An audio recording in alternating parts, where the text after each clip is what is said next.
Iran और America की जिद ने पूरी दुनिया को बर्बादी की दहलीज पर खड़ा कर दिया है, जहां हॉर्मुज की लहरों पर बारूद की गंध साफ महसूस की जा रही है।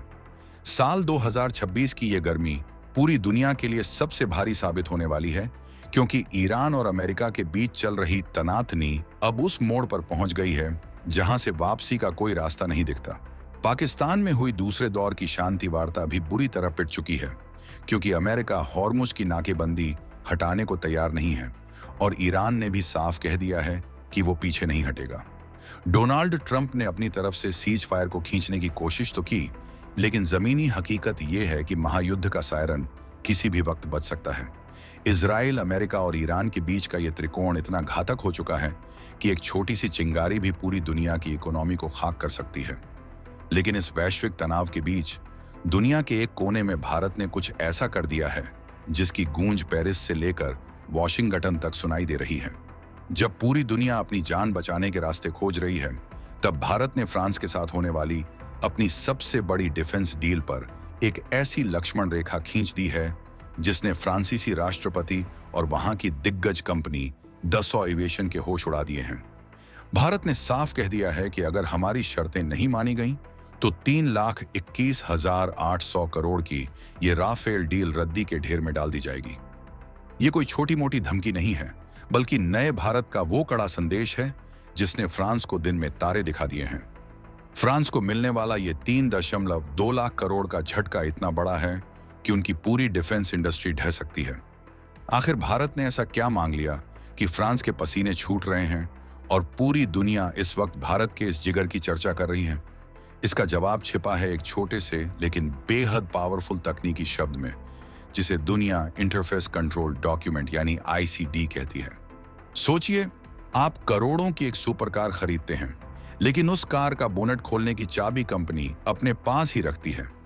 आप उस कार में अपनी मर्जी का म्यूजिक सिस्टम नहीं लगा सकते, अपनी मर्जी के टायर नहीं बदल सकते, और अगर कार में कोई छोटी सी खराबी आई तो आपको हर बार कंपनी के पास ही हाथ फैलाकर जाना होगा। क्या आप ऐसी डील करेंगे? शायद कभी नहीं। भारत ने भी फ्रांस को यही समझा दिया है। ये 114 राफेल फाइटर जेट्स की जो डील हो रही है, उसमें भारत ने आईसीडी यानी इंटरफेस कंट्रोल डॉक्यूमेंट की मांग की है। अब ये आईसीडी क्या भला है, इसे जरा आसान भाषा में समझिए।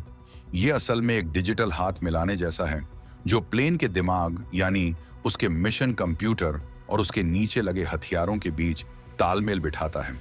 बिना इसके हम राफेल में अपना खुद का बनाया हुआ कोई भी हथियार नहीं लगा सकते। फ्रांस चाहता है कि भारत जब भी राफेल में कोई नया हथियार लगाए तो हर बार वो फ्रांस से परमिशन ले और इसके लिए उन्हें करोड़ों रुपए की फीस भी दे। लेकिन भारत ने इस बार अपने तेवर कड़े कर लिए हैं। हमने साफ कह दिया है कि प्लेन हमारा होगा, आसमान हमारा होगा, तो उस पर लगने वाले हथियार भी हमारी मर्जी के होंगे। ये भारत की रक्षा क्षेत्र में आत्मनिर्भर बनने की वो जिद है जिसने फ्रांस की रातों की नींद उड़ा दी है।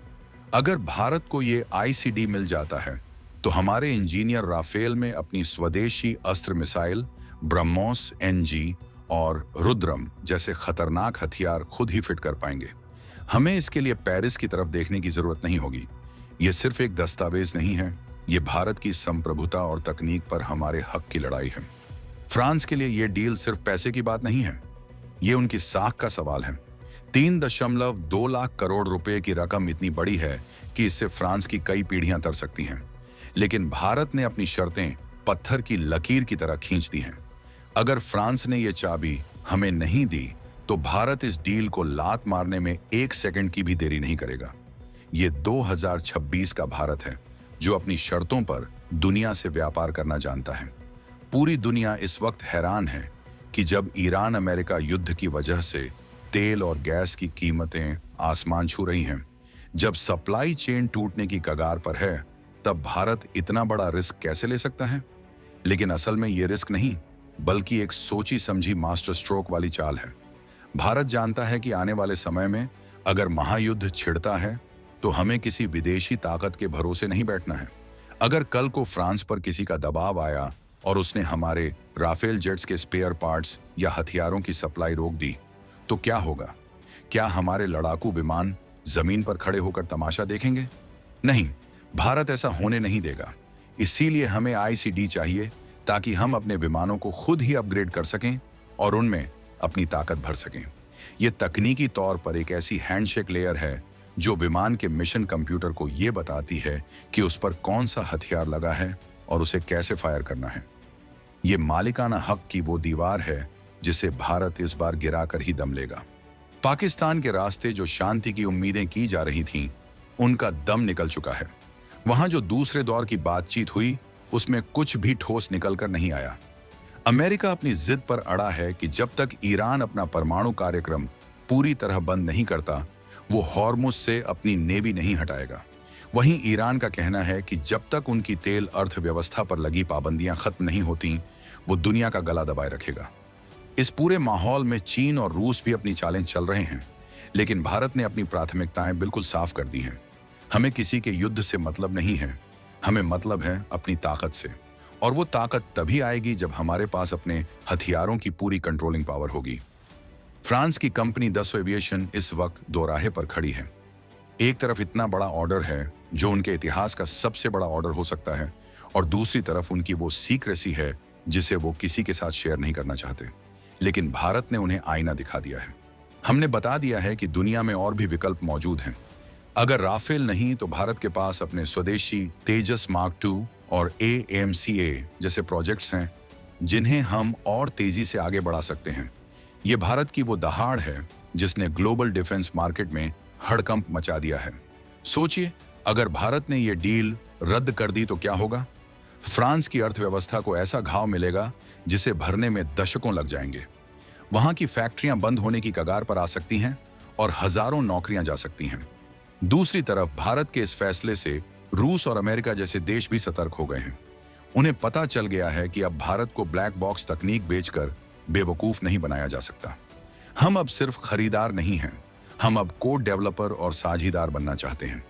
ये जो 3,21,800 करोड़ रुपए की लक्ष्मण रेखा है, ये असल में भारत के गौरव की रेखा है। इस पूरे ड्रामे के बीच एक और बात समझने वाली है।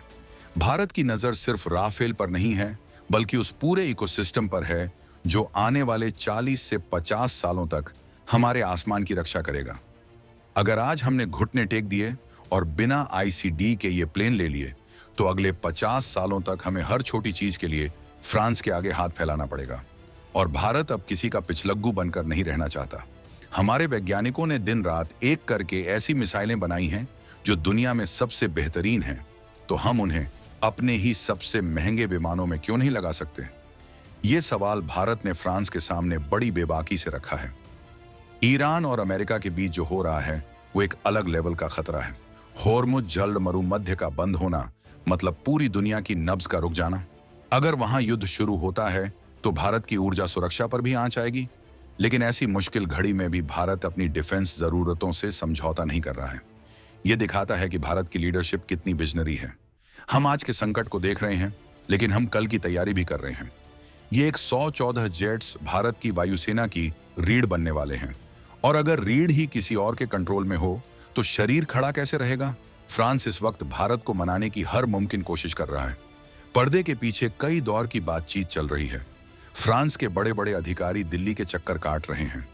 वो शायद कुछ बीच का रास्ता निकालने की कोशिश करेंगे, लेकिन भारत के तेवर देखकर लगता नहीं कि वो रत्ती भर भी झुकने वाले हैं। ये डील भारत के लिए सिर्फ एक रक्षा सौदा नहीं है, ये एक इम्तिहान है। ये इम्तिहान है फ्रांस की दोस्ती का और भारत की आत्मनिर्भरता के संकल्प का। अगर फ्रांस को भारत का साथ चाहिए तो उसे अपनी पुरानी और सड़ी गली नीतियों को छोड़ना होगा और भारत को वो तकनीकी आजादी देनी होगी जिसका वो हकदार है। जैसे जैसे घड़ी की सुइयां आगे बढ़ रही हैं, ईरान और अमेरिका के बीच का तनाव चरम पर पहुंच रहा है। किसी भी पल वहां से धमाकों की खबरें आ सकती हैं। ट्रंप की शांति की कोशिशें फेल होती दिख रही हैं और मिडिल ईस्ट एक बड़े ज्वालामुखी के मुहाने पर खड़ा है।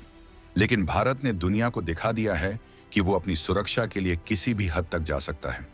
ये 3.2 लाख करोड़ की डील का दाम असल में एक जुआ नहीं, बल्कि एक सोची समझी रणनीति है।